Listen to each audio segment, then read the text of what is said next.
জয় শ্রীকৃষ্ণ। রাধে রাধে বন্ধুরা। বন্ধুরা, আগামীকাল এই মাসের বৃহস্পতিবার, যাকে লক্ষ্মীবারও বলা হয়। তাই কালকে সামান্য কার্যের মাধ্যমে মা লক্ষ্মী ও ভগবান বিষ্ণুর কিন্তু আপনারা আশীর্বাদ নিতে ভুলবেন না। এতেই সারা মাস আপনাদের দারুণ কাটবে। কারণ শাস্ত্র বলছে বন্ধুরা, যে যার ওপরে মা লক্ষ্মী সদয় হন, তাদের মান সম্মান অর্থ সৌভাগ্যের বাড়ি ভরা থাকে। তাই মাসের এই প্রথম বৃহস্পতিবার আপনারা এইভাবে অবশ্যই পালন করুন। যেমন স্নানের জলে এই মাসের বৃহস্পতিবার এই জিনিসটি মিশিয়ে স্নান করলে আমাদের সৌভাগ্যের উদয় ঘটে। এবং এই মাসের বৃহস্পতিবার এই সামান্য ফুল এবং ফল যারা পায়, তাদের ওপর মা অত্যন্তই প্রসন্ন হন। এবং সাথে বন্ধুরা, আমরা জানব যে আপনাদের আয় উন্নতি বৃদ্ধি করতে বৃহস্পতিবার মায়ের কৃপা পাওয়ার জন্য একটি অচূক টোটকা। তবে তার আগে অবশ্যই বন্ধুরা, আপনারা আজ এই মাসের প্রথম বুধবার রাতে এই তিনটি শব্দ বলে কিন্তু তারপর ঘুমাবেন। কারণ প্রথম পূজ্য ভগবান শ্রী গণেশের আশীর্বাদ ছাড়া কিন্তু কোনো দেবদেবী আমাদের ওপর কৃপা করেন না। তাই বন্ধুরা, যদি নতুন মাসকে আপনারা সুন্দর করতে চান, তাহলে অবশ্যই কিন্তু বন্ধুরা আপনারা ভিডিওটি পুরো দেখুন। আর আপনারা যদি এখনো পর্যন্ত আমাদের চ্যানেলে নতুন হয়ে থাকেন, তাহলে চ্যানেলটি সাবস্ক্রাইব করে পাশে থাকা নোটিফিকেশন বেল আইকনটি অন করে রাখবেন। তাহলে নতুন কিছু জানতে পারবেন, নতুন কিছু শিখতে পারবেন। বন্ধুরা, আপনারা প্রত্যেকেই জানি যে বৃহস্পতিবারকে মা লক্ষ্মীর একটি বিশেষ দিন বলে মনে করা হয়। এই দিনে মা লক্ষ্মীর উপাসনা জপ তপ করলে মা লক্ষ্মী অত্যন্তই প্রসন্ন হন। এছাড়াও এই বৃহস্পতিবার গুরু বৃহস্পতিকে সমর্পণ করা হয়েছে, আর তিনি হচ্ছেন ভাগ্য ও যশের দেবতা। শাস্ত্র মতে এই দিন চুল দাড়ি নখ কাটলে তাদের ওপরে বৃহস্পতির কুপ্রভাব পড়ে, আর তাদের বাড়িতে অলক্ষ্মীর সৃষ্টি হয়। তাই বন্ধুরা, ভুলেও এই বৃহস্পতিবারে এই কার্যগুলি করবেন না। নাম্বার 2, ঝগড়া বা ঝামেলা যেন এই বৃহস্পতিবার একদম বাড়িতে না হয়, বিশেষ করে সন্ধ্যাবেলায় ও সকালবেলায়। কারণ বন্ধুরা, এই দুটো সময়ে আমাদের বাড়িতে বিভিন্ন দেবদেবীর আগমন হয়, আর মা লক্ষ্মী কখনোই চেঁচামেচি বা ঝগড়া ঝামেলার জায়গায় একদম থাকতে পছন্দ করেন না। ফলে সেই বাড়িতে অলক্ষ্মী বাসা বাঁধে। তাই বন্ধুরা, সন্ধ্যাবেলায় ও সকালবেলায় ঈশ্বরের নাম কীর্তন করুন, পশু পাখিদের অন্ন দিন, বাড়িতে কারোর সাথে খারাপ ব্যবহার করবেন না। এতে কিছু দিনের মধ্যেই আপনার দুর্ভাগ্য সৌভাগ্যে পরিণত হবে। নাম্বার 3, বন্ধুরা, এই বৃহস্পতিবার ভুলেও বাড়িতে আমিষ জাতীয় খাবার আনবেন না। সেই দিনে বাড়ি ঘর দোয়ার পরিষ্কার পরিচ্ছন্ন রাখবেন। সন্ধ্যাবেলায় মা লক্ষ্মীর কাছে একটি ঘিয়ের প্রদীপ জ্বালাবেন। যাদের বাড়িতে প্রদীপ নেই, তারা মোমবাতি জ্বালালেও হবে। সন্ধ্যাবেলায় মায়ের কাছে বসে মায়ের ব্রত কথা পাঠ করুন। তারপর মায়ের কাছে হাত জোড়ো করে মাকেই নিজের বাড়িতে আসার আমন্ত্রণ জানান। বলুন, মা, তোমার এই সন্তানের বাড়িতে এসে তোমার সন্তানের সমস্ত দুঃখ কষ্ট হরণ করে নাও। বন্ধুরা, যত ভক্তি সহকারে আপনি এটি বলবেন, মা অবশ্যই আপনার কথা শুনবেন। নাম্বার 4, পুজো অর্চনা করার পর এই দিন নিরামিষ আহার গ্রহণ করে রাতে ঘুমাবেন। কিন্তু ভুলেও বন্ধুরা রাতে সহবাস জাতীয় কার্য একদমই করবেন না।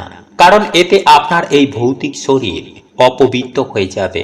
আর এই রাতে যদি কোনো দেবকৃপা হয়, তাহলে তা আপনারা পাবেন না। তাই বন্ধুরা, আপনারা এটি যত ভক্তি ও বিশ্বাস নিয়ে এটি করবেন, ততই আপনাদের জীবনে আয় উন্নতি হবে। হ্যাঁ বন্ধুরা, আপনারা একেবারে ঠিকই শুনছেন। বন্ধুরা, আমাদের হিন্দু ধর্মে ভগবান শ্রী গণেশকে স্মরণ না করে কোনো কাজ সম্পূর্ণ হয় না। শাস্ত্র বলছে যে ভগবান শ্রী গণেশের মন্ত্র জপ করলে মানুষের জীবনে কোনো প্রকারের অভাব অনটন থাকে না। সংসার এবং আধ্যাত্মিক জীবনে সেই ব্যক্তি সফলতা অর্জন করেই। কারণ ভগবান শ্রী গণেশ হচ্ছেন প্রথম পূজ্য দেবতা এবং হিন্দু ধর্মের প্রধান 5 জন দেবতার মধ্যে অন্যতম। তাই যদি বন্ধুরা আপনারা বুধবার এই নিয়মগুলো আপনারা যদি মেনে চলতে পারেন, তাহলে অবশ্যই বন্ধুরা আপনাদের জীবনে সৌভাগ্য তো আসবেই, সেই সঙ্গে আপনাদের মনোবাসনা কিন্তু অবশ্যই পূর্ণ হয়ে যাবে। তাই ভক্তি মনে বন্ধুরা আপনারা ভিডিওটি অবশ্যই পুরো দেখুন এবং ভিডিওটি বন্ধুরা আপনারা একটি লাইক করে কমেন্টে আপনারা বলুন জয় শ্রী গণেশের জয় ও জয় মা লক্ষ্মীর জয়। নাম্বার 1, বন্ধুরা আমরা প্রত্যেকেই জানি যে ভগবান শ্রী গণেশের বার হচ্ছে বুধবার। তাই এই দিনে অবশ্যই কিন্তু আপনারা আপনাদের বাড়িতে ভগবান শ্রী গণেশের পুজো অর্চনা দিতে কিন্তু একদম ভুলবেন না। কারণ ভগবান শ্রী গণেশকে বিঘ্নকর্তা বলা হয়েছে। তার কৃপায় বড় বড় বাধা, বড় বড় দুর্ভাগ্য একেবারে নাশ হয়ে যায়। শাস্ত্র বলছে বন্ধুরা যে বাড়িতে ভগবান শ্রী গণেশের পুজো অর্চনা করা হয় না, তার নাম স্মরণ করা হয় না, সেই বাড়িতে কোনো দেবদেবীর কৃপা বা কোনো দেবদেবী কখনো বাস করেন না। কারণ সকল দেবতা মিলে ভগবান শ্রী গণেশকে বরদান দিয়েছিলেন যে প্রথম পূজ্য হওয়ার। তাই এই দিনে বন্ধুরা আপনারা স্নান করে পরিষ্কার পরিচ্ছন্ন জামা কাপড় পরে বাড়িতে একটি ভগবান শ্রী গণেশের নামে সবার আগে একটি প্রদীপ ধরাবেন। এরপর আপনারা আপনাদের সাধ্য ও সামর্থ্য অনুযায়ী যে কোনো লাল ফুল, লাড্ডু এবং 11টি দূর্বা দিয়ে ভগবানের পুজো করুন। যদি বাড়িতে আপনাদের ভগবান গণেশের মূর্তি না থাকে, তাহলে ভগবান শ্রী গণেশকে স্মরণ করে মা লক্ষ্মীর চরণে বা প্রদীপের পাশে আপনারা তা রেখে দিন। নাম্বার 2, বন্ধুরা এরপর আপনারা হাত জোড় করে ভগবানকে বাড়িতে আসার অবশ্যই আমন্ত্রণ জানান। আপনাদের দুঃখ কষ্ট, আপনাদের যা মনোবাসনা রয়েছে তা ভগবানকে জানান এবং তারপর আপনারা ভগবান শ্রী গণেশের যে কোনো মন্ত্র আপনারা 11 বার জপ করুন। নাম্বার 3, বন্ধুরা যদি আমাদের ওপর একবার ভগবান শ্রী গণেশের আশীর্বাদ এসে পড়ে, তাহলে কখনোই কিন্তু আমাদের মান সম্মান ও অর্থের জন্য আর পেছনে ঘুরে দেখতেও হবে না। তাই বন্ধুরা এই মাসের যে কোনো বুধবার আপনারা দিনে অথবা রাতে হোক, আপনারা যে কোনো সময় ভগবানের পুজো করার পর আপনারা 3টে হলুদ এবং একটি 1 টাকার কয়েন হাতে নিয়ে আপনারা ওম শ্রী গণেশায় নমঃ এই মন্ত্রটি আপনারা অন্তত পক্ষে 21 বার নতুবা 108 বার জপ করে ভগবানের শ্রী চরণে তা রেখে দিন এবং পরের বুধবার আপনারা একটি লাল কাপড়ে তা বেঁধে আপনাদের বাড়ির আলমারি, সিন্দুক বা যে কোনো টাকা রাখার জায়গায় আপনারা তা রেখে দিন এবং যখন বন্ধুরা আপনারা কোনো শুভ কাজে যাবেন, সেই হলুদের পোঁটালাটি নিয়ে কিন্তু আপনারা অবশ্যই যান। দেখবেন বন্ধুরা সেই কাজে আপনারা অবশ্যই সফলতা পাবেন। এছাড়াও বন্ধুরা বুধবার দিন গোমাতাকে অন্ন দান করলে, পশু পাখির সেবা করলে পরম সুখ সৌভাগ্যের প্রাপ্তি হয়।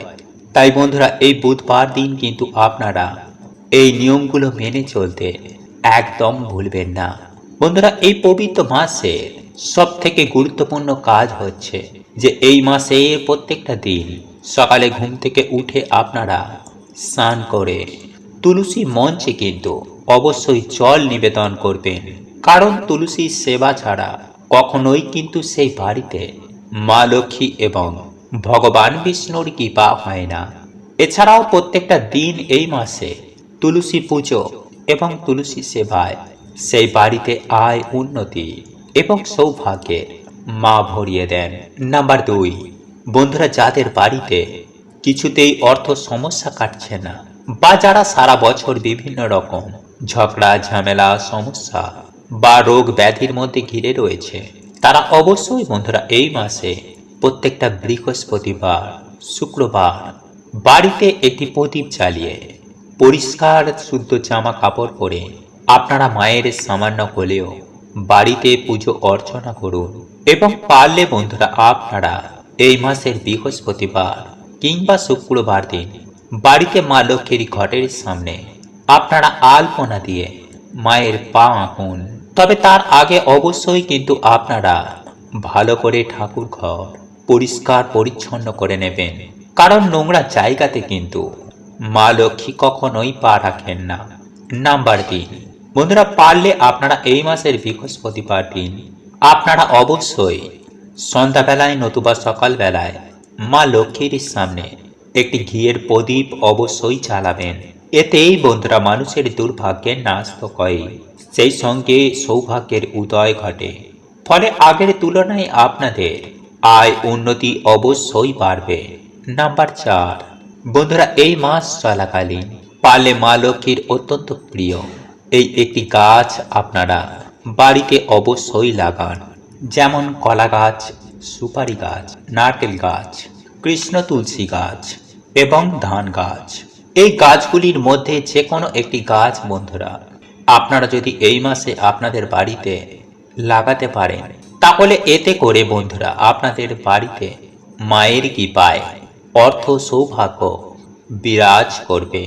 নাম্বার 5, বন্ধুরা এই মাস চলাকালীন বিশেষ করে বৃহস্পতিবার কিংবা শুক্রবার দিন আপনারা স্নানের জলে সামান্য কিছুটা হলুদ মিশিয়ে ওম নমো ভগবতে বাসুদেবায় নমঃ এই মন্ত্র বলে আপনারা সেই জলে স্নান করুন এবং স্নান করে এসে ভগবান বিষ্ণু ও মা লক্ষ্মীর পুজো আরাধনা করুন। একটি আসন পেতে ভগবান বিষ্ণু ও মা লক্ষ্মীর কোনো মন্ত্র আপনারা 108 বার কিংবা 21 বার জপ করুন।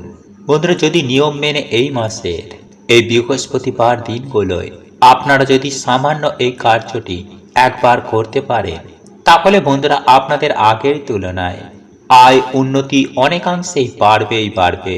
তাই এই মাস চলাকালীন বন্ধুরা আপনারা সামান্য গুড়ের পায়েস রান্না করে কোনো বৃহস্পতিবার দিন কিংবা শুক্রবার মাকে অবশ্যই নিবেদন করুন।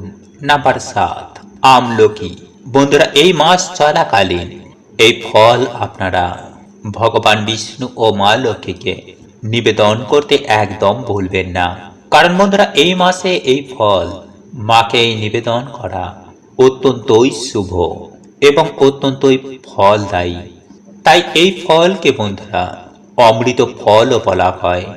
তাই পারলে বন্ধুরা এই মাসে আপনারা এই ফল এনে ভগবান বিষ্ণু বা মা লক্ষ্মীকে অবশ্যই নিবেদন করুন।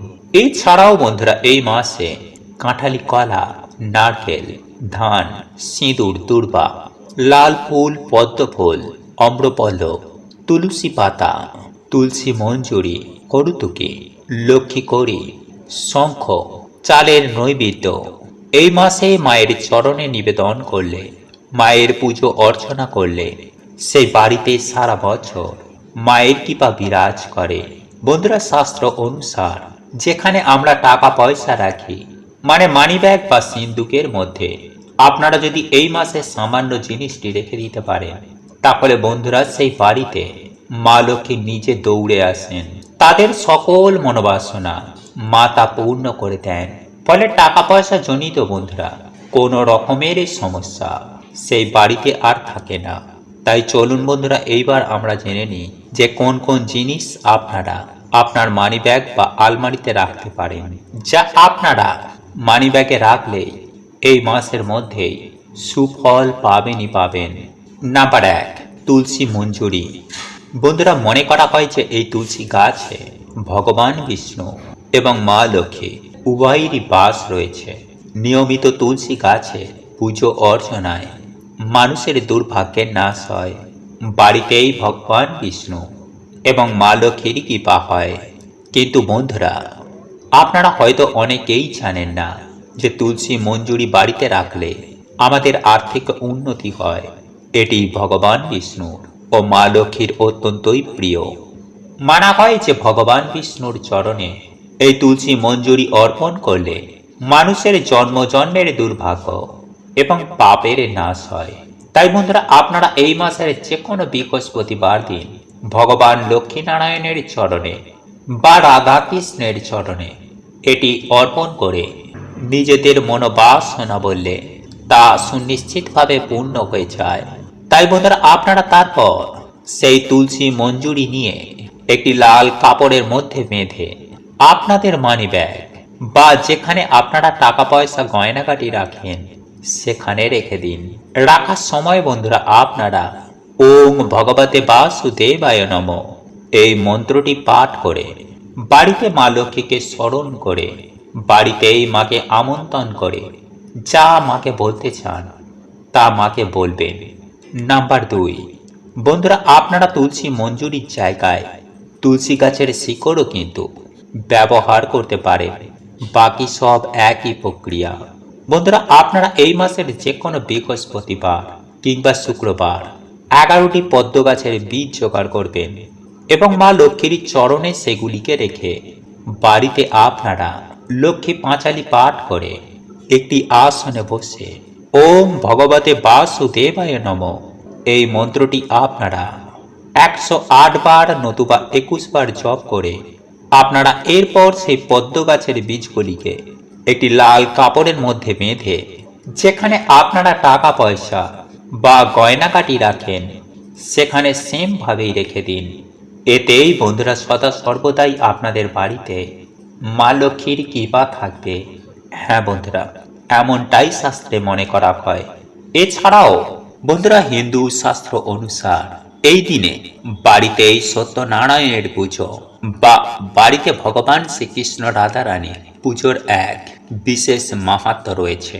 মানা হয় এই দিনে বাড়িতে ভগবানের পুজো নাম কীর্তনে মানুষের বহু গুণ দুর্ভাগ্যের নাশ হয়ে যায়। তাই এই দিনে আপনারা অন্তত পক্ষে একটি আসনে বসে ওং নমো নারায়ণী নমঃ এই মন্ত্রটি আপনারা 108 বার জপ করবেন। বন্ধুরা এই দিনে আপনারা অবশ্যই কিন্তু বাড়িতে দুটো প্রদীপ ধরাবেন, একটি বাড়িতে ঘরের জন্য এবং একটি বাড়ির তুলসী মঞ্চের জন্য। এরপর আপনি যেমন সন্ধ্যা আরতি করেন, যেমন তুলসী মঞ্চে প্রদীপ দেখান, যেমন মায়ের পাঁচালি পাঠ করেন, সবকিছুই করবেন। এরপর আপনারা আপনাদের বাড়িতে কোনো কন্যা সন্তান বা যে কোনো কন্যা সন্তানকে আপনারা সেই ঠাকুর ঘরে একটি আসনে বসিয়ে আপনারা এই 3টে জিনিস তার হাতে তুলে দেবেন। আর তা হচ্ছে বন্ধুরা অন্ন, বস্ত্র ও অর্থ। মানে আপনাদের সামর্থ্য অনুযায়ী আপনারা একটি নতুন বস্ত্র নেবেন, কিছুটা দক্ষিণা ও কিছুটা আতক চাল আপনারা এই 3টি জিনিস নিয়ে সেই কন্যা সন্তানকে আপনারা এই 3টে জিনিস দান করবেন।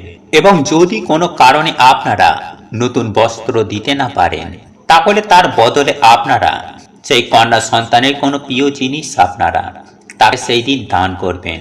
তবে এই দান করার সময় আপনারা অবশ্যই বলবেন, এসো মা লক্ষ্মী বসো ঘরে, আমারই ঘরে থেকো মা আলো করে।